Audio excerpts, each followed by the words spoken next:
নাহমাদুহু ওয়া নুসাল্লি আলা রাসূলিহিল কারীম, আম্মা বা'দ। কাছে এবং দূরে যারাই দেখছেন সকলকে জানাই আন্তরিক মোবারকবাদ ও প্রাণঢালা শুভেচ্ছা।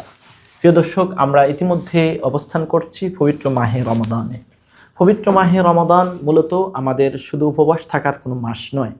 এই মাস হলো আমাদের আধ্যাত্মিক শিক্ষার মাস, তাকওয়া অর্জনের মাস। এজন্য আল্লাহ রাব্বুল আলামিন বলেছেন লাআল্লাকুম তাত্তাকুন। মাহে রমাদান উম্মতকে উপহার দেওয়ার মূল কারণ হচ্ছে উম্মত যেন তাকওয়া অর্জন করে, তাকওয়ার চর্চা করে। তাকওয়া চর্চার মাধ্যমে উম্মত তার জিন্দেগিকে সুন্দর করবে, তার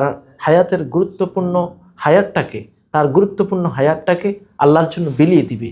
এই মাধ্যমে উম্মত একটা সময় আল্লাহর কাছে প্রিয় বান্দা হয়ে যাবে। আর মৃত্যু পর্যন্ত যদি তাকওয়া চর্চার মাধ্যমে তার দিন অতিবাহিত করতে পারে, আল্লাহ রাব্বুল আলামিন বলেন তাকওয়া হলো পৃথিবীর সবচেয়ে সম্মানের পান কেন্দ্র।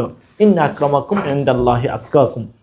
তাই আসুন আমরা পবিত্র মাহে রমাদানের পবিত্রতা রক্ষা করার স্বার্থে তাকওয়া অর্জনের মাস হিসেবে নিজেকে শুধু খাবার দাবার থেকে বিরত থাকা নয়, বরং তাকওয়ার চর্চার মাধ্যমে নিজের জবানকে হেফাজত, চক্ষুকে হেফাজত, হাতকে হেফাজত, পাকে হেফাজত, এভাবেই 3.5 হাত বডিকে হেফাজতের মাধ্যমে আল্লাহর জন্য বিলিয়ে দিই। ইনশাআল্লাহ আমিও চেষ্টা করব, আপনারাও পাশে থাকবেন। আসসালামু আলাইকুম ওয়া রাহমাতুল্লাহ।